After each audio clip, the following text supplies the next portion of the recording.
मला असं वाटतं की जे आर्टिकल छापणारे जे कोणी पत्रकार असेल त्यांनी वस्तुस्थिती लक्षात घ्यायला पाहिजे होती की मी कशासाठी कुठे कोणाला भेटलो.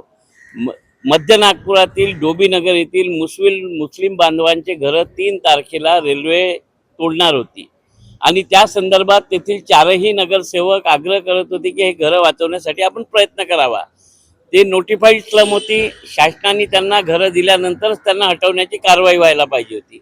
आणि त्यावेळेस त्या नगरसेवकांसह मी माननीय मुख्यमंत्र्यांना रस्त्यावर भेटलो.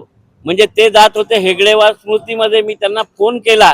त्यांनी माणुसकी दाखवत मी त्यांना सांगितलं की असा असा प्रश्न आहे, मुस्लिम बांधव इथून बेघर होतील 3 तारखेला.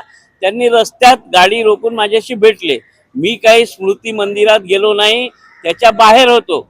परंतु मला वाटतं की या लेखनी लिहिणाऱ्या पत्रकाराने ज्या पद्धतीनं ती टीका केली आहे, तर जनतेच्या प्रश्नासाठी मुख्यमंत्र्यांना भेटणं माझा अधिकार आहे. कारण की मी आमदार आहे. जनतेने मला निवडूनच त्याच्यासाठी दिल्या. राज्यातला कुठलाही प्रश्न असो, सामान्य जनतेला न्याय देण्यासाठी सरकारच्या मुख्यमंत्र्यांना भेटणं माझं कर्तव्य आहे. मी त्यांना भेटलो. त्यांनी त्या प्रकरणाची दखल घेतली आणि आज डोबीनगरचे घर 3 तारखेला सुटले नाही. रेल्वेमध्ये बैठक झाली आणि NIT त्यांना घरं देण्याचं कबूल केलं.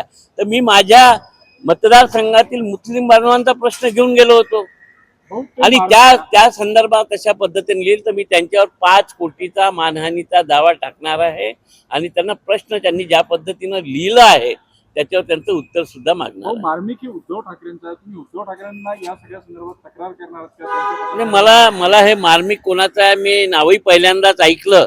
परंतु ते लिहिणारे झाडे आहेत हे मला माहीत आहेत. त्या आमच्या दाभा परिसरामध्ये सत्यनारायण नुवाल यांच्या स्पॉन्सर्ड व्यसनमुक्ती केंद्र चालवतात असं ते व्यक्तिमत्व आहे. आणि मला वाटते की त्यांनी जे लिहिलं आहे त्याचा त्यांनी खुलासा करावा. कारण की मी माझी पक्षाची निष्ठा, मला 5.5 लाख मतं नागपूर शहराने लोकसभेत दिलं. 2 वेळा विधानसभेचा आमदार बनवलं. लेटेस्ट महानगरपालिकेच्या निवडणुकीमध्ये माझ्या मतदारसंघात 5 जागा होत्या, त्या 11 झाल्या. या काँग्रेसच्या पंजावरच झाल्या. आणि मी काँग्रेस वाढवतो, काँग्रेसच्या लोकांचे काम करतो. राज्याचे मुख्यमंत्री आहे, मी आमदार आहे. जर सामान्य जनतेचा कुठलाही प्रश्न असेल तर मी त्यांना कुठेही भेटू शकतो आणि तो प्रश्न सोडू शकतो. हा माझा अधिकार आहे. आणि माझ्या अधिकारावर जर ते लेखणीने लिहित असतील तर मी कायद्यानं त्यांना कोर्टात उभा करीन. सभागृहात या संदर्भात हक्कभंग किंवा नाही, मी सभागृहात हक्कभंग तर टाकेल, पण मी त्यांना कोर्टात तिथून झालं 5 कोटीचा मानहानीचा दावा मी टाकलेला आहे.